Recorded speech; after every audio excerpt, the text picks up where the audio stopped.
Bora pedir logo 99? Daqui a pouco o show já vai começar. Tô pedindo aqui já. Pede e já negocia, hein? Negocia? Ué, como assim? 99 negocia, ué. Agora a gente pode negociar com os motoristas parceiros da 99, direto pelo aplicativo. Mentira! Que babado! Para negociar o preço da sua corrida, a 99 é o melhor negócio. Tenha corridas com mais autonomia e segurança. Experimente o 99 Negocia hoje mesmo. Abra o app e confira.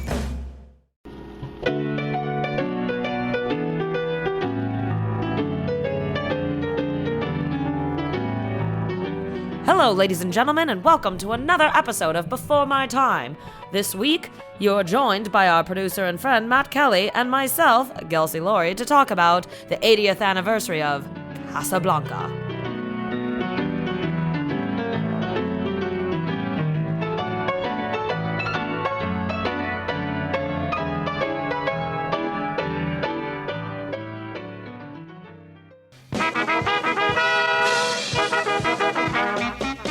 We're here to entertain you. We'll sing your songs for good times, the best times. You can't go wrong. We'll two-step, a new step. It won't be long when the Dixielands are playing. Soon you'll be swaying, so come on, sing along.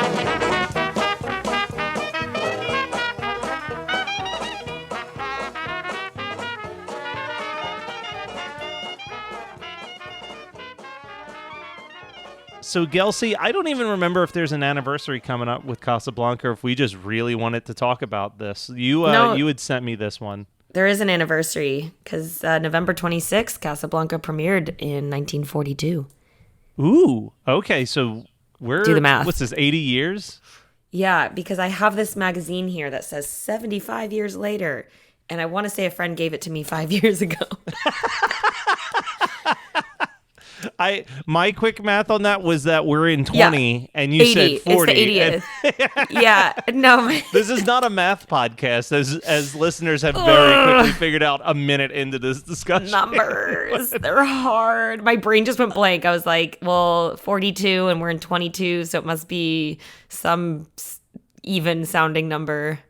Let me start with this question for you, because the great debate, and I don't even know if this is a debate anymore, but obviously when I was in high school and college, this movie and Citizen Kane were basically just flipping back and forth for like what was the greatest movie of all time on like multiple lists. And I'm curious where you land on that debate. I don't want to I need this to be said off air, Matt. I've never seen Citizen Kane.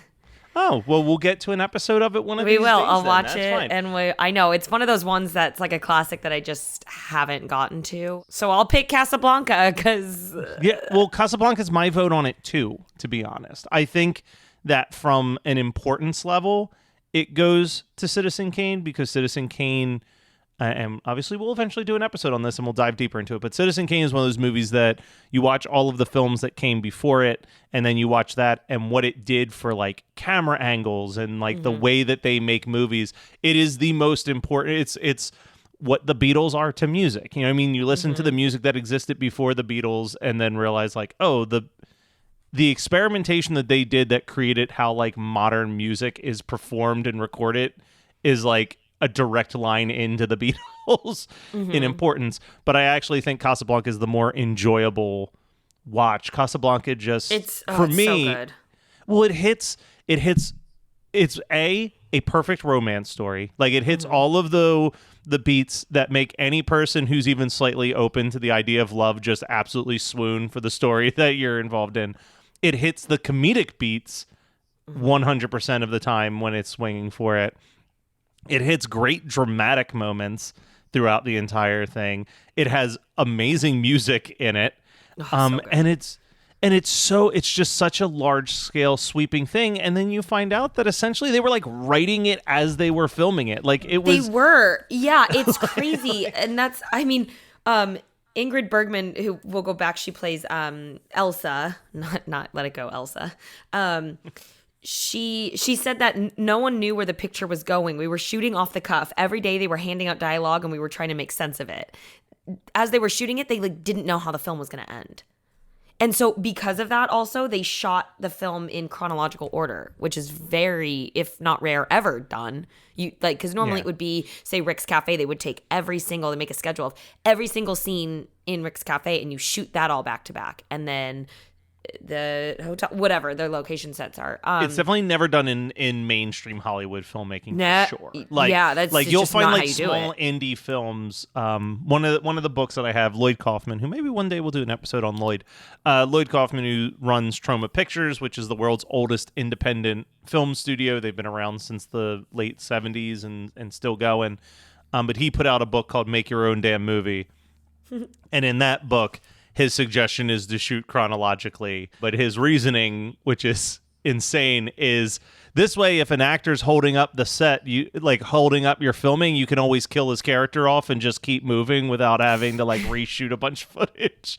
Yeah, he doesn't have a bad. I mean, I think like the bigger films that have like multiple locations, obviously that's an insane way to shoot because it doesn't make sense. But the amount of times a lot of films have lost money because they have to go back and reshoot things for whatever reasons. Yeah, if you're doing like a small independent film, you don't have the finances to be like, "Oh, we've got to reshoot this movie because this actor's not working." Right? Like, Yeah. You No, just have not to at be quick. How many times do you think you've watched Casablanca in your life? You know what? Not that much. I found Casablanca much later in my life, like just a few years ago. I think I'm close to 50 times. Wow. Like, I've seen this a lot. It's about to get there for me. Yeah. Like, I think this will be one that I just kind of put on in the background a lot. It's a now. great background movie. It really is. Even though it's mainly just kind of the intense dialogue that you have to listen to, in a weird way, it is a great background movie. And I think it's just the actors. Obviously, we got Humphrey Bogart and Ingrid Bergman, who are incredible in this. And they both, I mean, Humphrey Bogart had just became a star before this with Maltese Falcon. Yeah. And so he wasn't, it was this.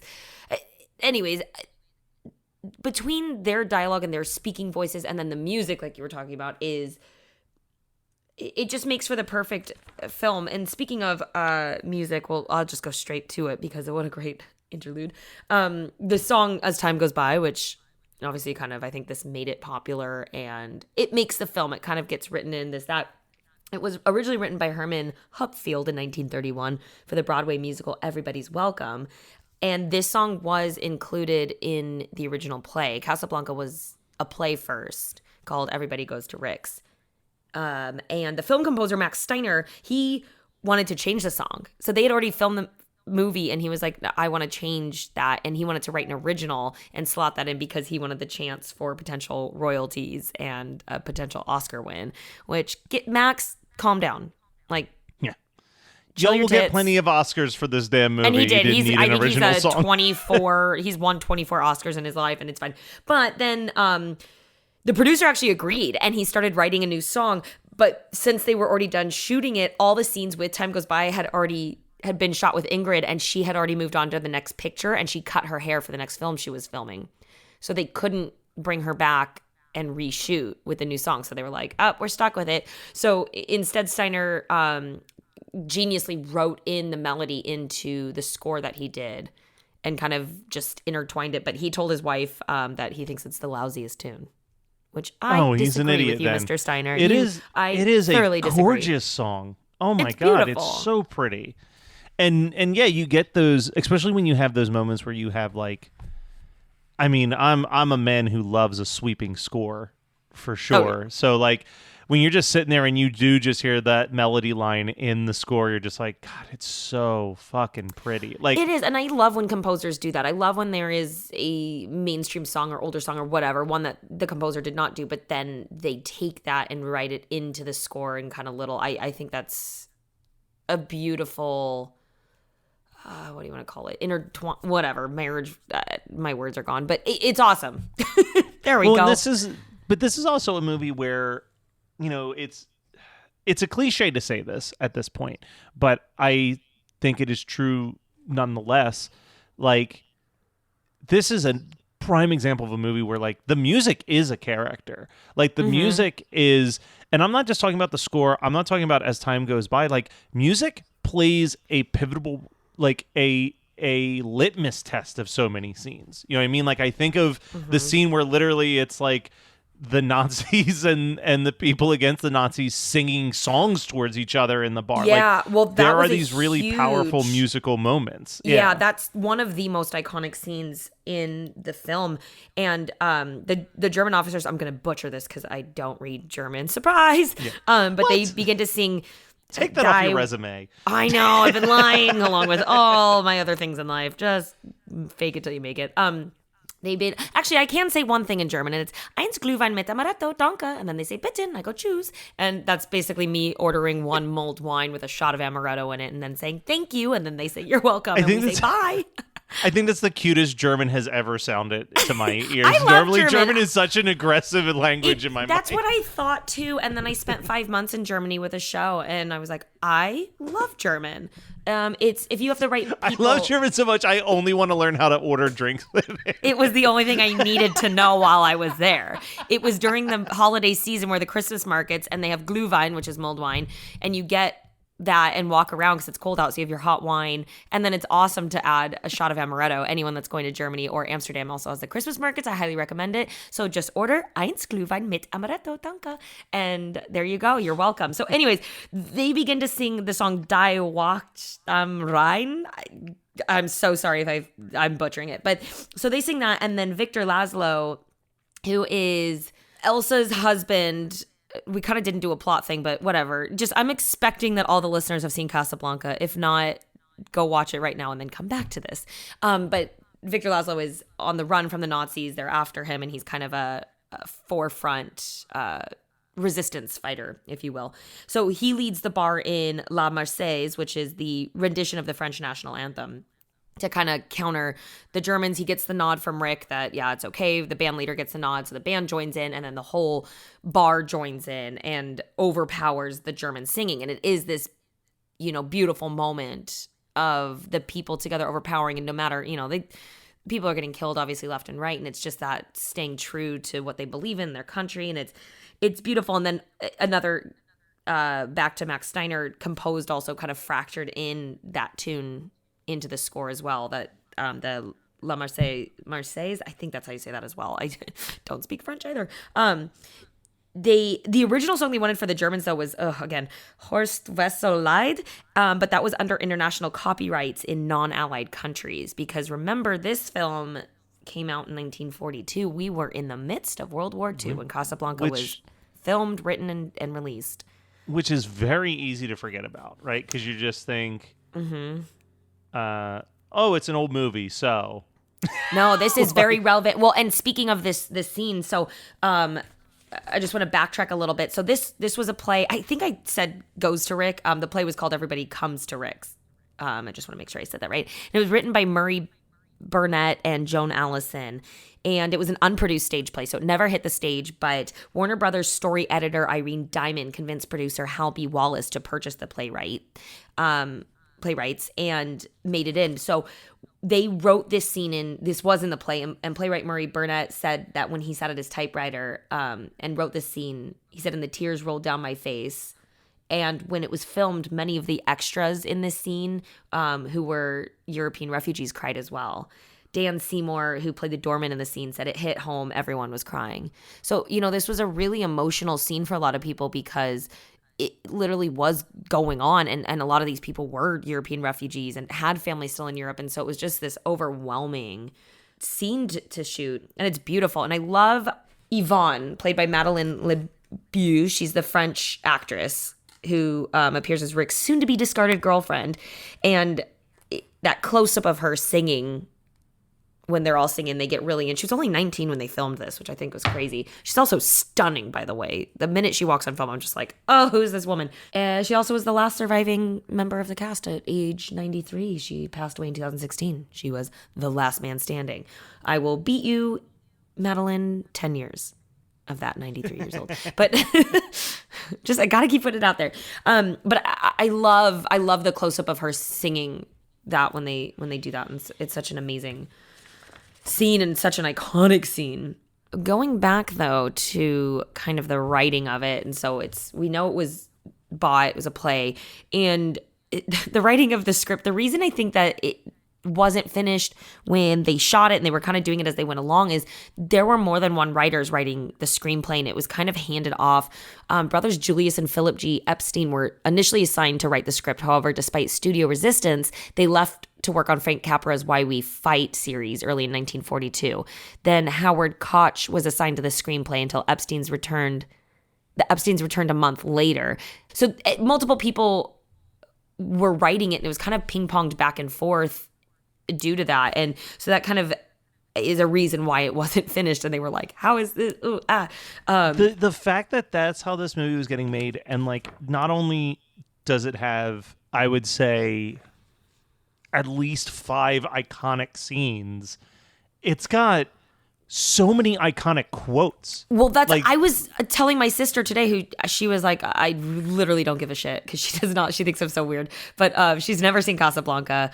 I was telling her all this stuff, and I was like, oh my gosh, it's just, I don't think I've ever watched a movie that has so many iconic lines. And everyone I said to her, she's like, I've never heard that. And that's how has she never heard, like... She heard some of them, but I said, it's the ending scene of, Lewis, I believe this is the beginning of A Beautiful Friendship. The Hill of Beans line. But that ending was actually supposed to be, they debated a different ending. And that's because when they made this film in real life, the movie concludes with Casablanca still under Nazi control when this happens. But on November 8th, in real life, 1942, with Operation Torch, Allied troops invaded French North America, liberating Casablanca 2 days later. So the film was about to be released, and they were like, shit, should we redo the film? And they considered it ending with Rick and Lewis hearing the news of the invasion. But the rival studio executive, David O. Selznick, told Jack Warner he'd be crazy to change what was the perfect ending, which is 100% true. And the film was supposed to, I believe, actually be released a year later than 42. But after this, Casablanca was in real life liberated. They saw this as a good PR moment where they're like, they pushed the movie through production quicker to get it out like within 2 months, so it could kind of be in ties with actually what was happening in the war and this movie, which... Smart play, boys. No, 100%. Can we talk about, I mean, there's so much to talk about, and I don't think we could do it justice in a single episode. And it's definitely one of those things where if you're someone who, for whatever reason, has not seen Casablanca, a.k.a. Gelsey's sister, there's so much that works in this movie. And I think the part that hits me more and more every time I watch it is just the journey of Rick. You know what I mean? Like, Rick is this extremely neutral person who's actively trying to, it's kind of like, leave me out of it, leave me alone is kind of his mindset. Like he's there to profit, but like his bar is seen as a very safe neutral ground for anybody to come in and drink, and he achieves that by never getting involved with anything. But then you start to see a little bit behind the curtain. It's like, oh, but Rick does try to hook people up with ways to get out of this area. And you start to see the more that Elsa's back into his life, the more that neutrality starts to crumble, because he, for the first time since she left him, starts to see that it's bigger than just his perspective on himself. He stops being this selfish, profiteering person and sees the bigger picture. And it's just such a beautiful transformation. Yeah, it's a very like Scrooge type story. Yeah. It is. And I think the part of that is not just like a selfish, it is selfish how he was. He's cold, and he's playing that part because he's been heartbroken by Elsa. He's so, when you see the flashbacks of Paris, who he was then from when we first are introduced to him in Casablanca at his place, it's not just that he's in it for himself. It's once he's left at that train station, that's where everything changes, where he doesn't care because he loses belief, hope, any of that. He almost has this, people are bad and everyone's out for themselves kind of a outlook, because he was left at the train station and Elsa did not come, and he's heartbroken. So it's that. And I think when she's there, he just can't help but those emotions coming back down. And I think the scene when she goes to get the letters and pulls out the gun is one of my favorite scenes of that. You know, she's just there to do anything to get that. But when she just crumbles and it's just, I love you. And you just feel that, I think that might be one of my favorite scenes. I mean, honestly, as much as I love Humphrey Bogart in this movie, I really think the scene stealer is Claude Rains, as like the one Nazi soldier who seems to very much enjoy Rick's company. He has so many good, quick lines and quotes throughout. Probably the hardest I've laughed every time I've watched this movie is when he's shutting down Rick's and says, and Rick asks, "Why are you closing me up? On what grounds?" And he goes, Gambling. "I am shocked to find out that there's gambling here." And then someone just pops up and goes, "You're winning, sir." And he goes, "Oh, thank you very much." Yeah. All right, everybody out. Like, he's so skeezy. Like, he's a guy who's basically, if you were, I'm going to use a sitcom comparison, but like, he is essentially like a Barney Stinson, Joey type character where it's like he is using his power to get laid by women who desperately want to get their loved ones out of the country by like, oh, come out with me for an evening and I'll get you the pass that you need to like escape from here. Which the censors went after the movie. So they had the film already in the can, and the censors went after them for both suggesting illicit lovemaking between Rick and Elsa in Paris, and also between Captain Renault and the refugees that needed help. So they did soften that for the release. I think they had a little more shown in the original cut, but we get what's going on. Yeah. But the censors did not like that one. But it is true, yeah. And it's I don't know. I think that's why his dynamic and Rick's is so great, but it's kind of when it ends, and it is going to be the start of a beautiful friendship. They kind of work perfectly together. Yeah. Well, what does he say at one point towards the very end? Rick is like, "I have this gun aimed at your heart," and he says, "That's my least valuable possession." like there is some very snippy, fun dialogue in this movie, which I think if you were to just look at the poster and base it on what you know about the movie, you wouldn't think that it's funny. But it's a really funny, like it has really funny dialogue and quippiness to it, along with all the other stuff that I said, the romance and the drama, and it is just a beautifully made movie across the board with so many nuanced characters. Like Peter Lorre even is in here for a little bit, which is like great to see him pop up in something. Well, and I love, a smaller role, but one that's such a key element going back to As Time Goes By is Julie Wilson, who played Sam. Yes. I marked that because I thought he was amazing, and he actually wasn't a pianist in real life. He's a drummer, and he didn't know how to play the piano. Yeah, so I was like, well, that's convenient. But he was already in his 50s when he started filming that. And before that, he was so unhappy with the work he'd been getting. He was about to quit acting right before he got this role, which is one of the most iconic roles, which I feel like you hear that a lot in Hollywood. I feel like a lot of success stories, people are like, I was going for, this is my last audition, and then I'm quitting. And that's their like huge breakthrough role. So I'm pretty sure that's Alexis in Schitt's Creek, right? Yes, I'm pretty sure I've heard that she was like, if I don't get this, I'm just going back home. Yeah, that was, and now it's like, God, no. Now look at you. I'm so proud of her. Yeah. But there are, like, the performances throughout this movie. One of the lines that always hits me is right after Elsa comes back into Rick's life, right? And she asks to hear As Time Goes By. Play it, Sam. And it's all dark inside the bar and everything's closed up. And Rick asks for it. And Sam's kind of like resistant to the request. And he kind of like, not screaming, but definitely with some anger, is like, if she can stand it, I can too. Like it's almost like he's punishing himself. Just to be like. Well, I think so. I think there's a lot of, in human nature, I think specifically say when people go through heartbreak, I think there's some not sabotage, but self-inflicting pain that we enjoy when we're heartbroken. I think we like to indulge in the tears, indulge in the, I think that's why it's fun. I recently, nothing huge, but was seeing someone and there was like a week where after that, I would put on like the angry breakup music, and I was like, oh, I'm kind of enjoying this. Yeah. Feeling the song, feeling the feelings. And I was like, so it just, there is I think in human nature, it's like we like to reopen some pain or feel that. 100%. And I think something comparable is, off the air, you and I were talking a little bit about grief. And I feel like the thing that I hate about grief is that grief can sometimes be a very numbing emotion.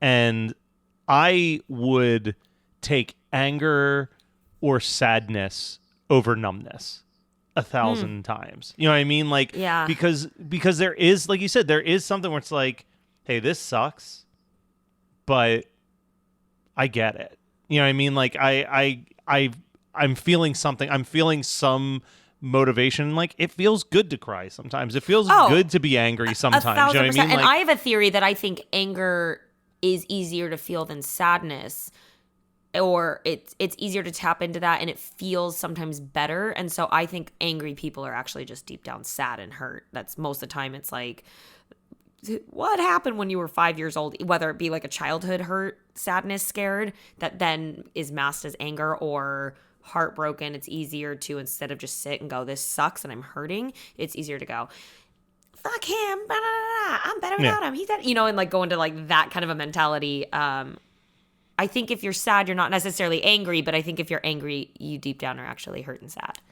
Yeah, no, that makes sense. I'm trying to think if there's any. So I do want to call out because, yes, as time goes by, gorgeous song, beautiful song, so happy it's there. It Had to Be You pops up in this as well a little bit, beautiful. But you know that Matt Kelly, who loves some jolly songs, loved the shit out of just the performance of Knock on Wood that pops up, which is the only song written for this movie. You know what's funny is I was watching this the other day again just to like refresh and stuff, and I was sitting on my couch and I every time was knocking on my head when they all knock. Like I was like, you can't knock along. Yeah. I do. That's what I love about the movies of the time, is that they will throw in a song that just doesn't progress the plot. No, They're like, we need just a little cheery 30 seconds worth of, and they'll just put it in. Yeah. Going over to, this has no transition into this, but I just wanted to point out a couple truth versus fiction as far as the movie, what would have been realistic and what wouldn't have. So I'll start with the letters of transit, quote unquote, which allowed the travel through Nazi occupied countries, was made up by Joan Allison. They would not, that doesn't exist in real life, and they are considered a MacGuffin, which was a term used by Alfred Hitchcock for an object that serves as a trigger for a movie plot. That also, kind of on that same line, Laszlo claims that the Nazis won't arrest him in Casablanca because it's still unoccupied France.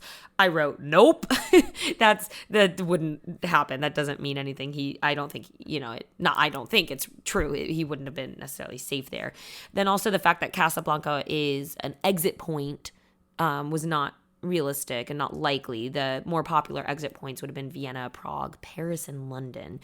But the director, Michael Curtis, who was a Hungarian-born immigrant, he was well known for his English kind of being broken up and this, that, but he kind of got called on the plot points not making sense, and he wasn't concerned. He said, don't worry, what's logical? I make it go so fast, no one notices.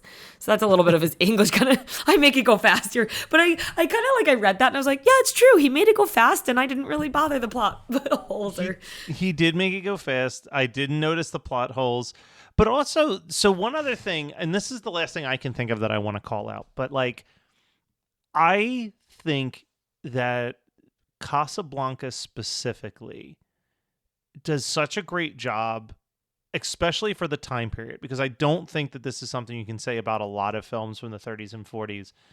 It feels like such a full world, right? Like so many films of this time period, you kind of just get introduced to the main players of the film and maybe one or two locations.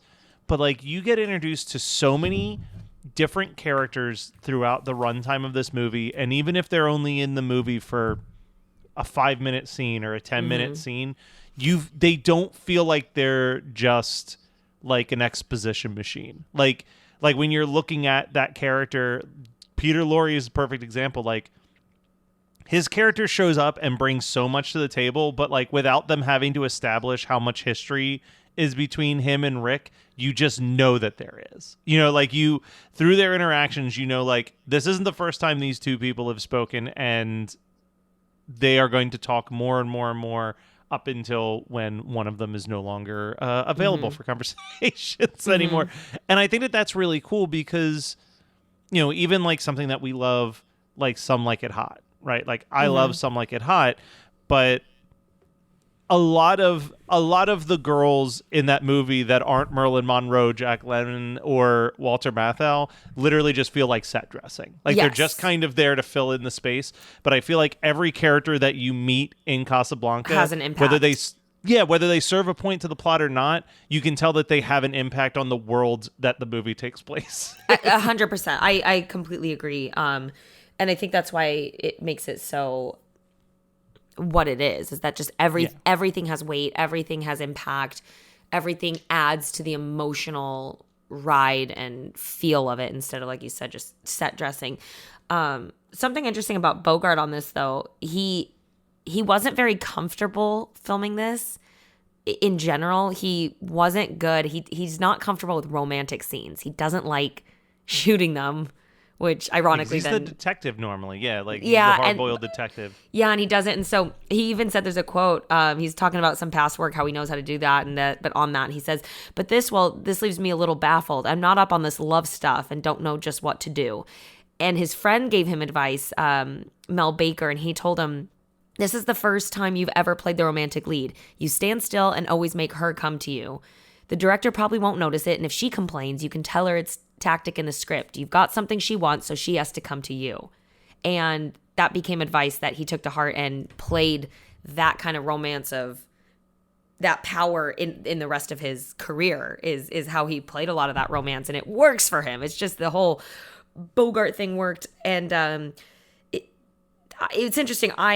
On set, supposedly Bogart and Ingrid never seemed terribly comfortable with each other. Well, to start, this is a fun little fact.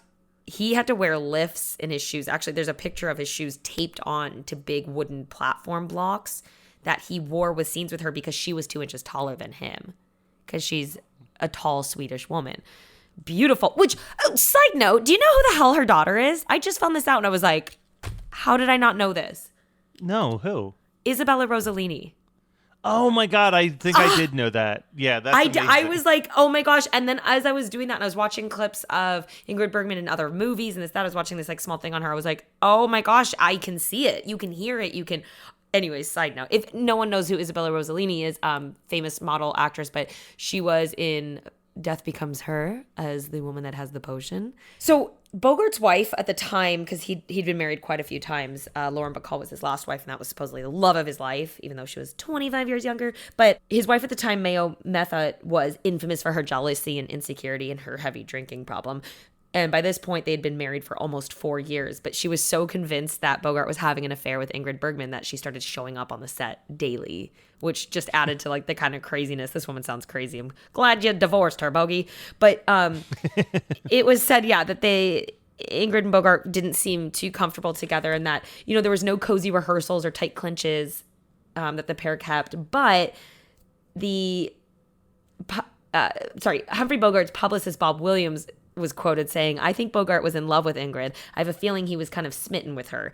And Bogart was quoted to say, "When the camera moves in on that Bergman face, it would make anyone feel romantic." So after kind of reading that all together, I was like, I bet he was just madly in love with her. And so to counter that, kind of kept that extreme distance, that they didn't seem to have something, or, because on camera it shows, it comes through 1,000%. Well, and there's so much that works in those performances, and I think all of those things are factors in it, because it also, this movie captures a thing that I think happens more often than we talk about, which is the idea of like, you are with someone, you fall madly in love with them, maybe they're even your first love, right? Mm-hmm. And then for one reason or another, it doesn't work out. You break up, someone cheats on whatever. You go your separate ways, and then years later you reconnect, and it's like all those old emotions are still there, and it's exciting, but like deep down, both of you know that it's just not going to happen. It's not going to be a thing. And I think that that's what makes that final speech that he gives at the end of the movie all the more powerful, is that not only is he sacrificing what could be his happiness for the greater good. But I think deep down he knows like this wouldn't work. Like this ultimately wouldn't work. Like this is the person you need to be with. This is the right guy for you, and you're the motivation for this guy who's going to change the fucking war based on this. And if you go away, you will devastate this guy. And that's what also makes this movie so compelling, is that the guy that Elsa's with, that she comes in here, is a perfect person. There's nothing about him that makes you go, oh, you shouldn't be with him, you should be with Rick. Like, you as the audience knows this guy is such a good dude. Yeah, He's and loves such a her, good and guy. and that's one of that scene you were talking about when he's like, we know this won't work. Is I love the quote when he's, maybe not today, maybe not tomorrow, but soon and for the rest of your life, about regretting the decision to stay in Casablanca. Yeah. And I love that. And it is in the original play, it's a little different, that Rick and Paris and all of that. Originally Elsa was an American named Louis Meredith in the play, but then once Ingrid Bergman got cast, they changed her to Elsa to change her nationality and whatnot. But Laszlo and Louis don't meet until after Paris. So she's not married as she is in the film, and they changed that just for the movie, which it's like understandable, but it's like a little fucked up that she's having this full romance. And I'm like, your husband literally just died in your mind in a concentration camp, and you're drinking champagne. You know what? That's like escapism to the max. Supposedly the director, filming also was a little stressful though, because the director and Bogart fought like crazy on set about the line readings, the number of takes that they needed, how the romance should be played, the rekindling of Elsa and them. And sometimes they needed a couple hours to resolve their discrepancies. Yeah. But you want to hear some fun little facts about the movie? Of course I do. This might be my favorite fact. It's a little messed up. It's a little spinal tappy, but the plane in the final scene, which was shot at the Van Nuys airport, was a small model build. It's still large, but it was not full scale plane size. And so all the extras in that scene are little people to make the plane look bigger. I was like, oh my God, they actually did that. They actually pulled a spinal tap. Yeah. Holy shit. Yeah. I did say the ending might have been different, but even the line, aside from the ending of them hearing about the revolution in Casablanca or whatever, but the original line was, Louis, I might have known you'd mix up your patriotism with a little larceny. And it was producer Hal Wallace who came up with the last line that was better. And it is a great, perfect last line.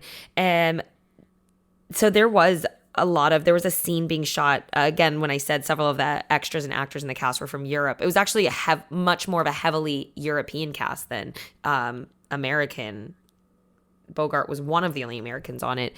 But when they were filming a flashback scene in Paris, and they were talking about how the Germans would soon storm Paris, there was a female extra who burst out into loud sobs, and they had to retake it. And then another extra walked over to the director and apologized and said, I'm very sorry, sir, but that is my wife. Please pardon her. You see, our home was in Paris and we were there we went through that awful day. And it, again, is just kind of reiterates that this is currently going on as they're filming this. And it was very emotional. And again, it's people experienced it or still had family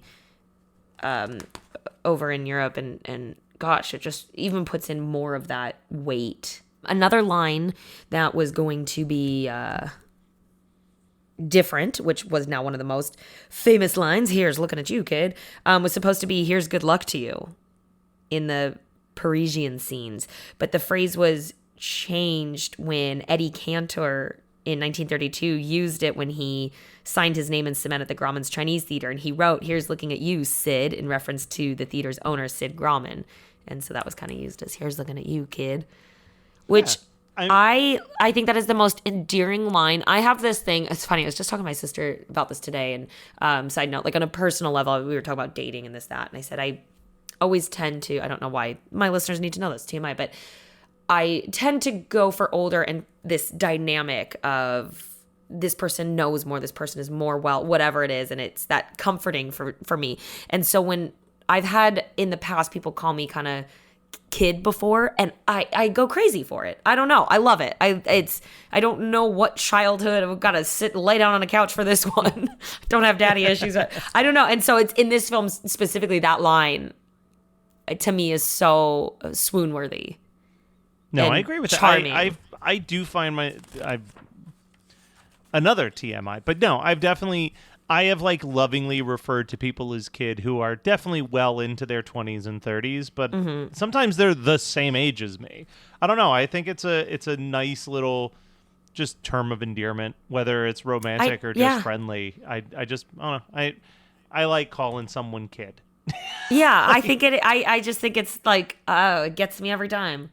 So any eligible suitors listening to this, you know what to say when you find me at a bar. What bar am I going to? Get over yourself, gals. Some of the artifacts, set pieces, and design went for some pretty crazy prices. So the piano, Dooley Wilson's piano, sold for $3.4 million. Jesus. I know. It was promoted with a tagline of, how can anything say I love you better than the piano from Casablanca? And I read that and I laughed and I go, it's true. Yeah. If someone was like, I love you and here's how I'm going to show you. Here's the piano from, I'd be like, oh, you love me. And I'm not much of a, you need to show me money for love kind of a thing. But that's pretty epic, whoever got that piano. But one of the chairs sold from Rick sold for $5,000. The door cafes sold for $115,000. One of the screen doors, $25,000. Yeah. Oh, the original script. So Hal Wallace's daughter sold the producers heavily annotated working script for the film, which included blue typed pages added at the end of the script titled "Changes and New Ending," and that sold for $68,750,000. Did I just say thousand twice? I read that weird. You get it. So yeah, this shit went for a lot. The car, the Buick Phaeton convertible used in the final scene, went for $461,000. Who has these things? If someone knows where they are, I want to see them. AKA, I'm going to plan a heist and I'm going to steal it. I want to live in Rick's Cafe. Someone actually finally opened a real one. Probably way later than they should have. Yeah, 60 years later. And it looks awesome and I want to go. Where's it at? I think it's in Casablanca. Oh, like it's actually in Casablanca. Gotcha. Yeah, I was thinking, I was like, where is it? And then I was kind of reading through and I was like, oh, I think it's actually in Casablanca. I'm surprised that there aren't like just themed Rick restaurants. You know what I mean? Like, I was going to say I'll open one, but I definitely won't because that is the highest failing business. So anyone that has a successful bar or restaurant, I really salute you because you're not supposed to make it. Now then take it and reconvert it into Rick so that we can go visit it sometime and do a photo shoot in there or something. Yeah, it's in Casablanca. Nice. Okay, so that's extra cool that it's actually in Casablanca. Oh, God, now I have to go to Casablanca. That same suitor that is going to come and call me kid that happens to be the same owner of the $3.4 million piano. Please take me to Casablanca so I can go to the real Ricks. Thank you. This is the episode where we kind of talk about Casablanca, but more so build out Gelsey's dream guy. Bora pedir logo 99? Daqui a pouco o show já vai começar. Tô pedindo aqui já. Pede e já negocia, hein? Negocia? Ué, como assim? 99 negocia, ué. Agora a gente pode negociar com os motoristas parceiros da 99, direto pelo aplicativo. Mentira! Que babado! Para negociar o preço da sua corrida, a 99 é o melhor negócio. Tenha corridas com mais autonomia e segurança. Experimente o 99 Negocia hoje mesmo. Abra o app e confira. Hey, do you have an idea for a podcast but don't know where to start? Or do you have an already existing podcast that you want to take to the next level? Well, check out WeKnowPodcasting.com.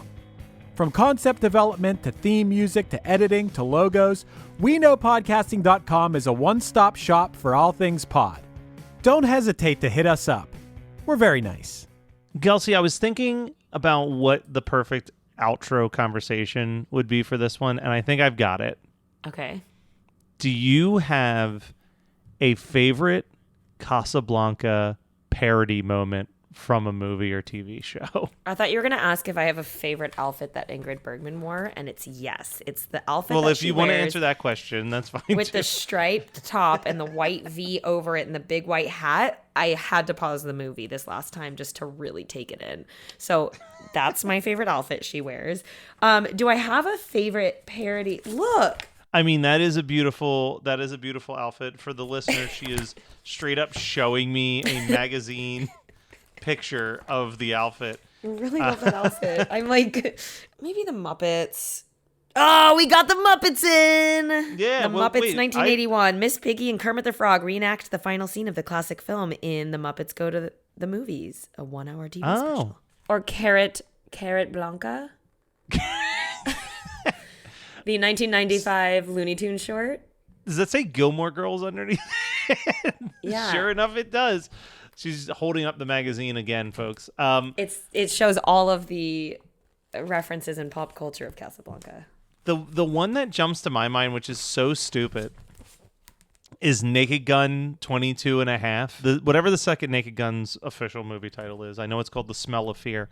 But there's a scene where it's Leslie Nielsen's character, Frank Drebin, seeing Priscilla Presley's character for the first time since the last movie. And they're sitting in like an old bar, and there's a guy that looks exactly like Sam sitting behind the piano. And, he says, "Sam, play our song." And he goes, "Whatever you say, boss." And then in a very loud, high-pitched voice, he just goes, "Ding dong, the witch is dead." And it's so like stupid, but so funny. All right. It's funny. So all that stuff, that always, I don't know. I feel like this movie, like you said, it's got so many classic quotes, but I think part of the reason why they're all so classic is that 1,000,001 people have re-quoted it or retwisted it into a comedic thing at some point in our lives. So all the gin joints in the world. Yeah, that even became a Fall Out Boy song. Oh shit, yeah. I say that a lot actually. When someone walks in that I use that one a lot in my real life. And most people don't get it. A lot of, because I hang out with friends that aren't into oldie-timey things like me. You're way nicer than me. You've got and all the gym joints to them. I think I usually start with like, "You've got a lot of nerve showing your face around here." So if there was a classic parody moment or a classic reference on a TV show or movie, or a of favorite Casablanca, dress, or a favorite dress, yeah, they're like, "Gelsey, you're so wrong about that dress." There's I could such not a be better wrong. one. Like her ending outfit is amazing. Like him in the trench coat and her in that with the tilted hats together, and it's foggy. I mean, that's beautiful. And trench coats weren't popular actually in fashion. It was much more of a military wear, so that was very progressive of them to dress him in the trench coat. I read that in my magazine. But yeah, you can tell us on Instagram. Find us at @BeforeMyTime_podcast or on Facebook. Just type in Before My Time. We will pop up right on the wall. DM us. Be like, "Yo, the trench coat was dope, but his suit was bitchin'." Or be like, "I liked the Simpsons parody. I agree with you, Gelsey," even though that wasn't my choice, but I did reference it. Yeah, say hey, say ho, and maybe give us a 5-star review. Because here's looking at you, kid.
You're listening to the Geekscape Network.